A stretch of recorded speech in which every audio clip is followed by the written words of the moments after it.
ఎవరో ఒకరిని సేవ్ చేయాలి అని అనుకుంటే, ఈ పవరాస్త్ర తీసుకెళ్ళి శ్రీజ గారికిస్తాడు అనేది అర్థం.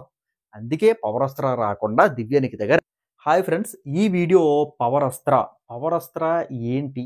ఎలా ఉపయోగించుకున్నాడు ఇమాన్యుయల్?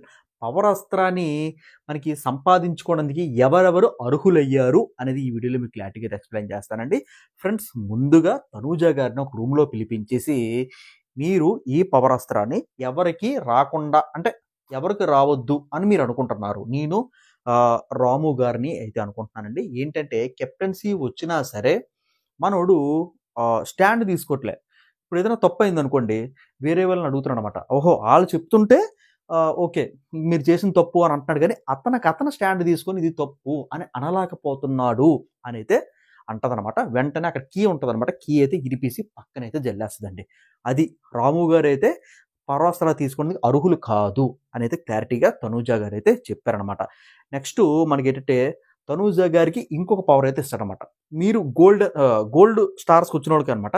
నెక్స్ట్ ఎవరో మీరే డిసైడ్ చేసుకోండి అనంటే తనూజ సారీ దివ్యనిఖిత పేరైతే చెప్తారనమాట. దివ్యనిఖిత గారొచ్చేసి మనకేంటంటే ఆర్మీ మ్యాన్ పవన్ కళ్యాణ్ ఈ పవరాస్త్ర తీసుకోవడానికి అర్హుడు కాదు అనైతే అంటదనమాట. కారణాలేంటంటే మనకింకా ఇక్కడ ఉన్నోళ్ళందరూ కూడా సరింగా బుర్ర పెట్టి ఈ పవరాస్త్రాన్ని ఉపయోగించుకుంటారు. కాకపోతే పవన్ కళ్యాణ్ మాత్రం అంత బుర్ర పెట్టలేడు.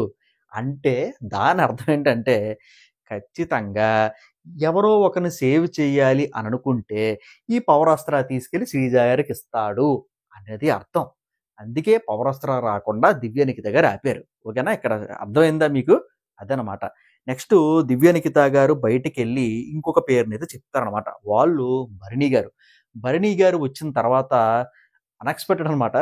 మరి తనూజ గారిని ఇలా తీసి టప్పని కీ అయితే పరిచేస్తాడు. ఎందుకు తనూజ గారు పవరాస్త్ర తీసుకోవడానికి మీరు వీలు లేదు అని అనుకుంటున్నారంటే కారణాలు చెప్తారనమాట. ప్రతి చిన్న విషయానికి ట్రిగ్గర్ అయిపోతుంటది. ఒకళ్ళ మీద ఆధారపడుతుంటది. అందుకే పవరాస్త్ర అయితే ఆహ్, ఇతనికైతే ఈవిడికైతే రాకూడదు అని అనుకున్నాడు. కాకపోతే పవరాస్త్ర అనేది మనకి గత సీజన్స్‌లో కూడా వస్తూనే ఉంది. ఈ పవరాస్త్ర వస్తే ఏంటంటే ఒకళ్ళకి ఎవిక్షన్ నుంచి తప్పించొచ్చు. అంటే సేఫ్ జోన్‌లో పెట్టొచ్చు.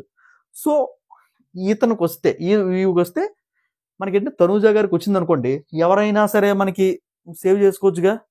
ఎవరికి దొమ్ము శ్రీజ గారికి గాని, లేదనుకుంటే ఇంకోళ్ళకి గాని సేవ్ చేసుకోవచ్చనమాట. అది నేను చెప్పింది. నెక్స్ట్ ఇంకోటేంటంటే ఇంకేంటంటే భరణి గారైతే ఎళ్ళిపోతారనమాట. కళ్యాణ్‌ని రమ్మని చెప్తారు. కళ్యాణ్ వచ్చేసరికి మనకింకా భరణి గారిని ఇరిచేసి ఇలాగైతే పెడతాడనమాట. చెప్పిన పాయింట్లన్నీ కూడా తప్పు పాయింట్లు. ఎందుకు బాబు భరణిని తీస్తున్నావంటే ఆల్రెడీ ఆడియన్స్ చెప్పారుగా. ఆ యూఎస్ఏ అమ్మాయి చెప్పింది గదా! మీరు బంధత్తాలన్నీ వదిలేసి ఆగ కామెడీ యాంగిల్ ఆవిడ తప్పు పట్టకూడదులెండి. ఆవిడ లాంగ్వేజ్‌లో ఆవిడ చెప్పింది. సో, ఏంటంటే బంధాలు, బంధుత్వాలు ఎక్కువైపోతున్నాయి సార్. ఇలాగైతే పవరాస్త్ర సరిగ్గా మనోడు ఉపయోగించుకోవాలని చెప్పేసి నాకైతే అనిపిస్తుంది. అందుకేనైతే పవరాస్త్ర అయితే మన భరణి గారు ఆహ్, తీసుకోకూడదు అనైతే అంటారనమాట. ఇలాగైతే పవరాస్త్ర అయితే మన బన్నీ గారు తీసుకోకూడదు అనైతే అంటారనమాట. మిగిలిందెవరు? ఇమాన్యుయల్ గారు.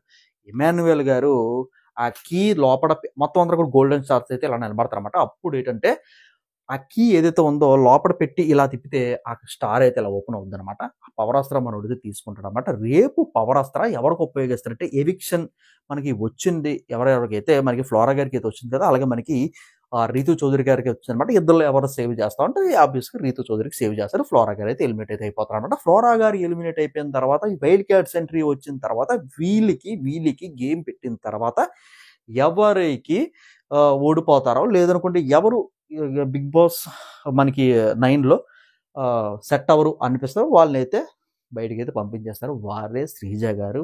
ఇప్పటికి కూడా చెప్తున్నానండి. ఇప్పటికి కూడా చెప్తున్నాను. దమ్ము శ్రీజ గారు ఉంటేనే ఆ షోకి ఒక ఇది వస్తదని చెప్పేసి అయితే మనస్ఫూర్తిగా నేను కోరుకుంటున్నానండి. ఓకేనా? మనకి ఏదైనా స్ట్రాటజీ ఎయాలని అంటే ఏదో మిస్ అవుతున్న పెళ్లి చేస్తారు కదా! పెళ్లి చేసిన పెట్లు మూసి కూడా హడావిడి అన్నట్టు ఏంటంటే, ఆ హడావిడి కొద్దిగా ఎక్కువ చేస్తుంటదనమాట. అది మిస్ అయిపోద్దేమో! చూద్దాం మరి రేపేం జరుగుతదో. కనీసం సీక్రెట్ రూమ్‌లో పెట్టి 2 డేస్ తర్వాత పంపించినా బావుంటది. లేదనుకుంటే ఎలిమినేషన్ చేసి మళ్ళీ వచ్చిందనుకోండి, ఇక్కడ 2 ప్రాబ్లమ్స్. సీక్రెట్ రూమ్‌లోకి పంపించిన తర్వాత మళ్ళీ వస్తే ఓకే. ఒక్కవేళ నిజంగానే ఎలిమినేషన్ అయిపోయిందనుకోండి, అయిపోయిందంట. నాకు కూడా కన్ఫర్మ్‌గా తెలీదు. రేపు ఎపిసోడ్ చూస్తే గాని మాకు తెలీదు. నిజంగా ఎలిమినేషన్ అయిపోతే మనకి బయటికి వెళ్ళిపోయి మళ్ళీ లోపలికి వచ్చిందనుకో ఈవిడికి బీభత్సంగా ఓటింగ్ పెరిగిపోద్ది. బీభత్సంగా ఓటింగ్ పెరిగిపోద్ది. మామూలుగా కాదు, బీభత్సంగా ఓటింగ్ పెరిగిపోద్ది అనమాట. మరి ఏమన్నది మనం చూడాలి. Anyway all the best. దమ్ము శ్రీజ గారు, మాది వైజాగే, ఇది వైజాగే. వీలైతే ఒకసారి కలుద్దాం. ఓకేనా ఫ్రెండ్స్? ఇదనమాట చక్కటి పవర్ ఆఫ్ గురించి అండి, జస్ట్ పవర్ ఆఫ్ గురించి ఇదనమాట. Good night. Next video very సూన్గా అయితే దింపుతాను. సబ్స్క్రైబ్ చేసుకోవడంతో పాటు పక్కన ఉన్న బెల్ ఐకాన్ క్లిక్ చేస్తే నేను ఏ వీడియో పెట్టినా సరే మీ నోటిఫికేషన్ అయితే వస్తుంది. దాంతోపాటు మీరు కొన్ని పాయింట్స్, అదే దాన్ని హైప్ అయిన పాయింట్ ఏదో వచ్చిందంటే అది కూడా ఇస్తే కొద్దిగా వీడియో అయితే జమ్మని లేగుతుంది. అలాగే లైక్ చేసి వీడియోని అయితే ఎండ్ చేయండి friends. Have a nice day. See you next video. Bye.